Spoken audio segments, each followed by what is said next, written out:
walk into a Chinese restaurant, do you notice that special aroma and flavor that only Chinese cuisine provides? That unique, warm, and slightly sweet and sometimes numbing flavor is from perhaps the most well-known Chinese spice in the world, 5-spice powder. Hey you, welcome back. In today's Explain episode, I'm gonna take you through a journey to explore the origin, history, as well as all the ingredients in the 5-spice powder, starting from how to choose and store your herb at home to how to homemade your own 5-spice powder easily. Check it out.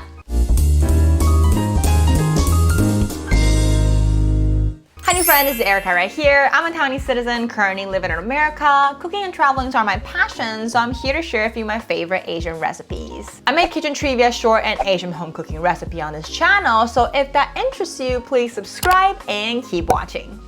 As we mentioned in the beginning, the 5-spice powder is perhaps the most popular Chinese spice around the world. It is not a spice that's only used in Chinese restaurants, but a lot of Western chefs like to use 5-spice powder to create a fusion of Western and Chinese flavor. The flavor of 5-spice powder is often described as complex and can add depth and richness to your dish. That unique aroma with a warm, slightly sweet flavor is very commonly used in a lot of meat and poultry dishes in China. So without further ado, let's get started and discover the magic world of 5-spice powder.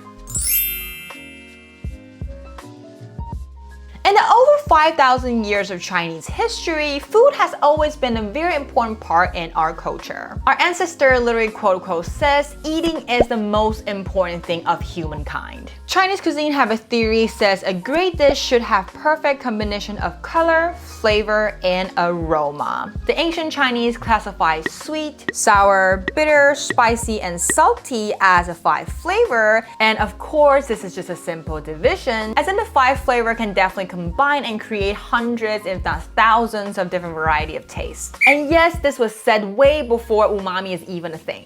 When it comes to food, taste is obtained through the tongue and has nothing to do with vision. However, vision is the first thing we experience through our senses when we got our food. Chinese consider the 5 color as in red, yellow, blue, white, and black, which represent the 5 position and 5 element. I know, why blue, right? These 5 colors are derived from the traditional Chinese definition of 5 primary colors, even though they are not originally related to food, but it definitely shows a concept of how a colorful dish can stimulate our appetite. And last but not least, the last 5 is the 5 aroma, aka 5 spices. The 5 major Chinese cuisine aroma are created by fennel seeds, Sichuan peppercorn, star anise, Chinese cinnamon, and cloves.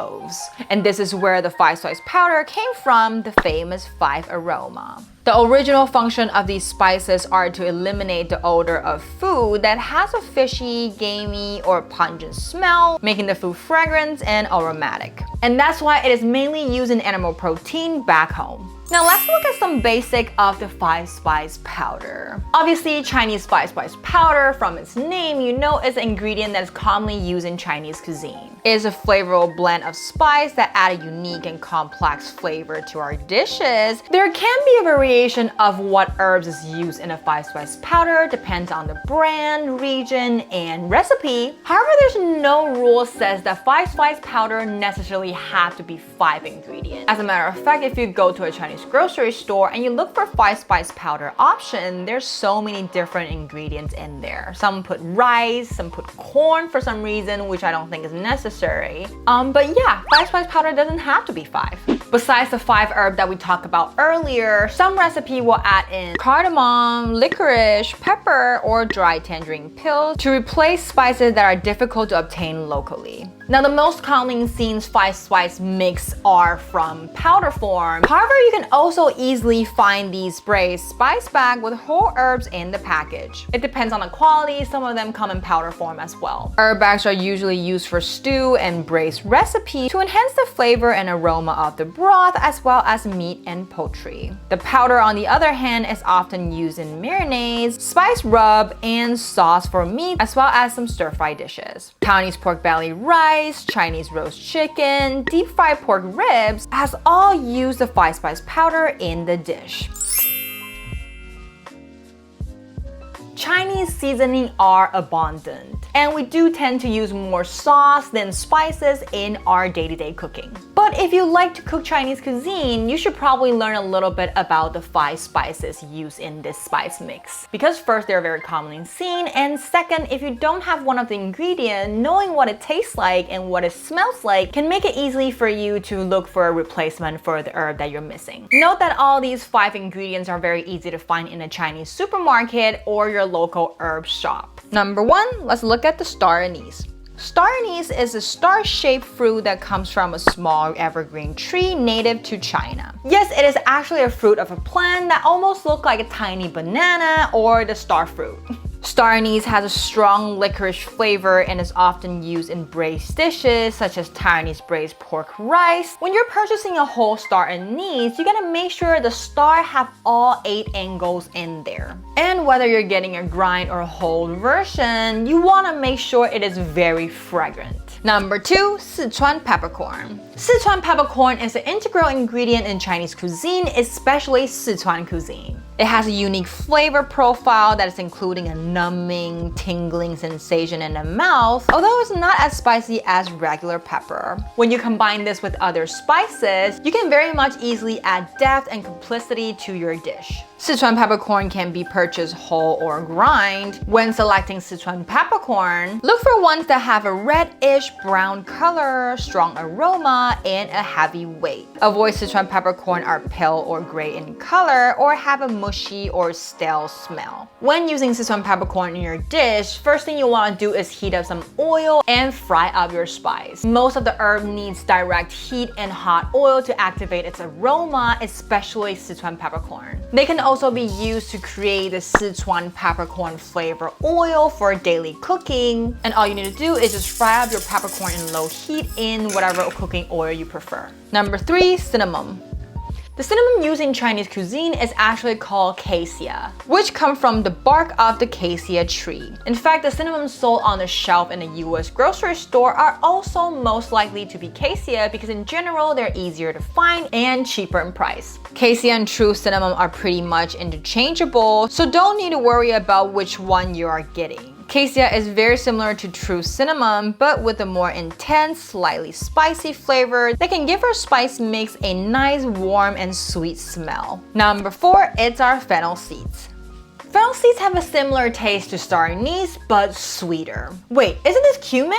The one that they put on Chinese barbecue a lot? Yes, they do in fact look kinda identical. However, fennel seeds are slightly larger in size and have a greenish tinge, whereas cumin seeds are usually brown and slightly more compact. Fennel seeds are commonly used in dessert and sweet dishes, while cumin seeds are usually for savory preparations. When purchasing your fennel seeds, look for fresh seeds that is pale green, and the grayish brown one is either old or probably a bag of cumin. Last but not least is our clove.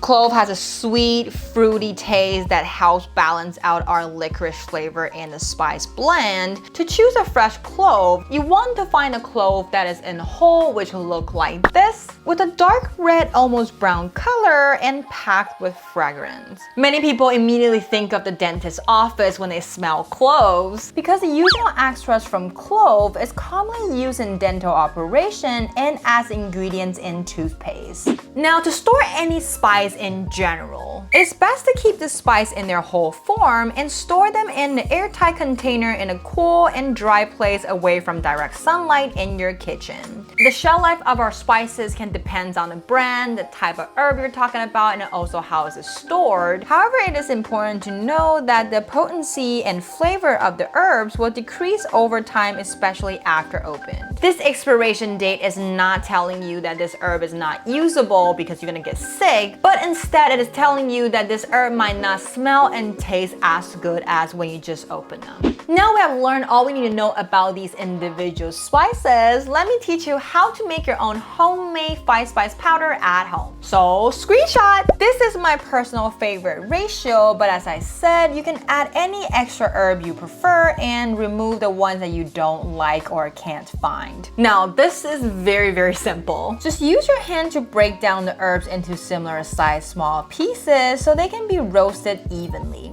Toss all these dry herbs onto your pan over medium-low heat. Gently saute it for around 3 to 5 minutes until fragrant, depending on your setup. Sometimes you need longer. This step is not only to activate our spice aroma, but also get rid of the extra moisture in our spices. Since we're gonna cook these herbs later, so why do I bother roasting them right now? Well, in order to activate the flavor profile and aroma of these spices, they have to come in direct contact with our heat. This is very difficult in cooking because most of the time we're adding in the powder at the last step before you take out our food. So by then there will be some ingredients, liquid, and every other things in the pot that your spice might just stuck on your food and never touches the wok. And as a result, your five spice powder will only be able to provide the flavor but not the aroma. Now, when that's done, take it out of the wok and let it cool down. Use your blender or a food processor to grind it into a fine powder, and here you go. Your homemade five spice powder is ready. Wow, the smells is truly unbeatable compared to those store-bought ones. I will only recommend you to fry it up for the portion amount that you need for 1 week to 1 month. After that, the fragrance will slowly disappear and it will turn into more of a store-bought aroma. And that's it for today. Before you go, let's learn how to say the five spice powder in Mandarin Chinese.